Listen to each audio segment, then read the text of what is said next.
ఇవాళ స్పీకర్ ప్రసాద్ కుమార్ ను కలవబోతున్నారు బీఆర్ఎస్ ఎమ్మెల్యేల బృందం. ఎమ్మెల్యే దానం నాగేందర్ పై అనర్హత వేటు వేయాలని ఈ సందర్భంగా స్పీకర్ ను బీఆర్ఎస్ నేతలు కోరబోతున్నారు.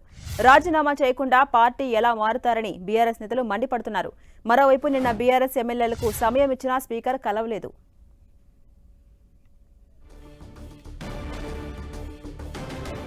ఇవాళ స్పీకర్ ప్రసాద్ కుమార్ ను కలవబోతున్నారు బీఆర్ఎస్ ఎమ్మెల్యేల బృందం. ఎమ్మెల్యే దానం నాగేందర్ పై అనర్హత వేటు వేయాలని ఈ సందర్భంగా వారు స్పీకర్ ను కోరబోతున్నారు. రాజీనామా చేయకుండా పార్టీ ఎలా మారుతారంటూ బీఆర్ఎస్ నేతలు ఇప్పటికే మండిపడుతున్నారు. మరోవైపు నిన్న బీఆర్ఎస్ ఎమ్మెల్యేలకు సమయం ఇచ్చినా స్పీకర్ వారిని కలవలేదు.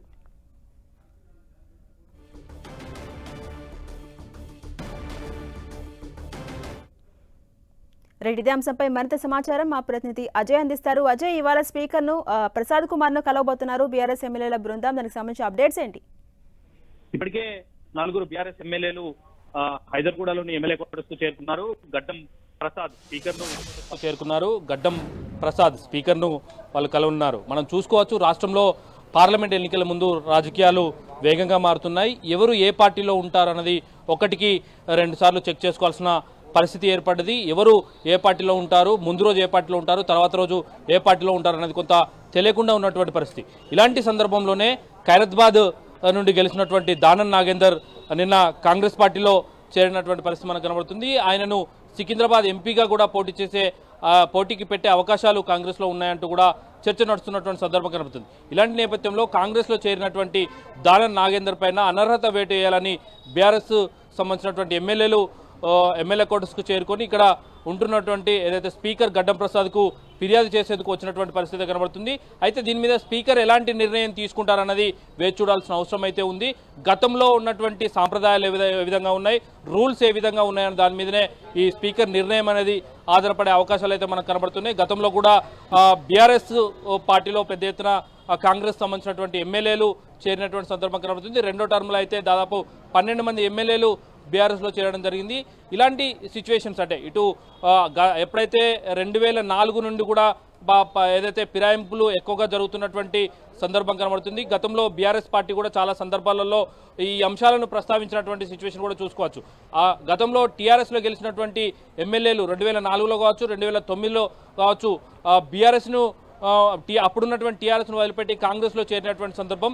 2014లో తర్వాత చూసుకున్నట్లయితే కాంగ్రెస్లో గెలిచినటువంటి ఎమ్మెల్యేలు బీఆర్ఎస్కు రావడం, అదేవిధంగా 2018 తర్వాత కూడా కాంగ్రెస్లో గెలిచినటువంటి ఎమ్మెల్యేలు బీఆర్ఎస్లకు రావడం అనేది మనం చూడొచ్చు. అంటే ఎవరైతే అధికారంలో ఉంటారో అధికారంలో ఉన్న పార్టీలో చేరేందుకు ఆపోజిషన్లో గెలిచినటువంటి ఎమ్మెల్యేలు ఎక్కువగా ప్రాధాన్యత ఇస్తున్నటువంటి సందర్భం అయితే మనకు కనబడుతుంది. అయితే 2014 తర్వాత ఇది కొంత పెరిగిందని చెప్పుకోవచ్చు. కాంగ్రెస్లో గెలిచినటువంటి మెజార్టీ ఎమ్మెల్యేలు గతంలో బీఆర్ఎస్లో మారినటువంటి సిచ్యువేషన్ కూడా చూసుకోవచ్చు.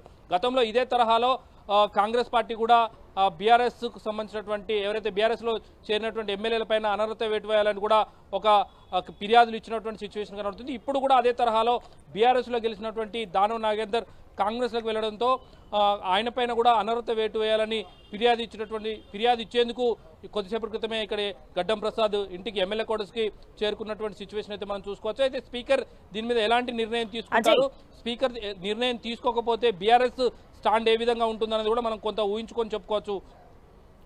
అజయ్, బీఆర్ఎస్ నేతల బృందం సుమారు ఎన్ని గంటల ప్రాంతంలో స్పీకర్ను కలవబోతున్నారు? మరొకటి ఏంటంటే నిన్న బీఆర్ఎస్ ఎమ్మెల్యేలకు సమయం ఇచ్చినా సరే వారిని కలవలేదు. దీన్ని మనం ఎలా అర్థం చేసుకోవచ్చు? ఆల్రెడీ ఇక్కడికి బీఆర్ఎస్ ఎమ్మెల్యేలు చేరుకోవడం జరిగింది. కొద్దిసేపు క్రితమే హుజరాబాద్ నుండి గెలిచినటువంటి పాడి కౌశిక్ రెడ్డి, అదేవిధంగా ముఠా గోపాల్, కాలేరు వెంకటేష్తో పాటు మరొక ఎమ్మెల్యే కూడా ఎమ్మెల్యే క్వార్టర్స్కు చేరుకోవడం జరిగింది. ఇంకొక సేపట్లో స్పీకర్ని కలిసేందుకు అవకాశం ఉంది. స్పీకర్ని కలిసేందుకైతే వాళ్ళు లోనికి వెళ్ళడం జరిగింది. ఒకవేళ నిన్నిచ్చినటువంటి ఏదైతే అపాయింట్మెంట్ అయితే క్యాన్సిల్ అయినటువంటి సందర్భం లాస్ట్ మినిట్లో చూసుకోవచ్చు. మరి ఈరోజు అపాయింట్మెంట్ ఇచ్చిన తర్వాత వచ్చారా, లేదా నేరుగా ఆయన ఇంట్లో ఉంటాడు కదా కలిసేందుకు అవకాశం ఉంటుంది కదా వచ్చారా అన్నది కూడా తేలాల్సిన అవసరం ఉంది. వాళ్ళు బయటికి వస్తే తప్ప స్పీకర్ను కలిసి వచ్చారా లేకపోతే కలవకుండా వచ్చారా, కలవకుండా వెనుదిరిగారా అన్న దానిపైన స్పష్టత వచ్చే అవకాశం ఉంటుంది. కొద్దిసేపు క్రితమే ఎమ్మెల్యేలు అయితే ఎమ్మెల్యే క్వార్టర్స్ లోపలికి వెళ్ళడం జరిగింది. స్పీకర్ను కలిసేందుకు వాళ్ళు వెళ్ళినటువంటి సిచ్యువేషన్ అయితే చూసుకోవచ్చు. అయితే మనం ఇంకొక సందర్భం కూడా చూసుకోవచ్చు. స్పీకర్ దీని మీద ఎలాంటి నిర్ణయం తీసుకోకుండా న్యూట్రల్ స్టాండ్గా ఉంటే, అంటే నాన్చిపెట్టే ధోరణి అవలంబించి ఉంటే మళ్ళొకసారి ఫిర్యాదు చేయడం కానీ లేదా హైకోర్టుకును ఆశ్రయించే అవకాశం అయితే ఉంటుందని చెప్పుకోవచ్చు. గతంలో సైతం కాంగ్రెస్ ఇదే తరహా విధానాన్ని అవలంబించింది. ఇటీవల ఎమ్మెల్సీల ఎంపిక సందర్భంగా గవర్నర్ నిర్ణయం పైన కూడా హైకోర్టుకు బీఆర్ఎస్ వెళ్ళడం జరిగింది. హైకోర్టు ఆదేశాల మేరకు మరోసారి గవర్నర్ ఎమ్మెల్సీల నియామకాన్ని పరిశీలించే విధంగానైతే నిర్ణయం తీసుకోవడం జరిగింది. ఇప్పుడు అదే తరహాలో మరొక స్పీకర్ నిర్ణయం ఏ విధంగా ఉంటుంది, స్పీకర్ అనర్హత వేటు వేయకపోతే బీఆర్ఎస్ హైకోర్టుకు కానీ లేదా న్యాయ పోరాటం చేసే అవకాశం అయితే మనకు కనబడుతుందని చెప్పుకోవచ్చు. Right, thank you Ajay.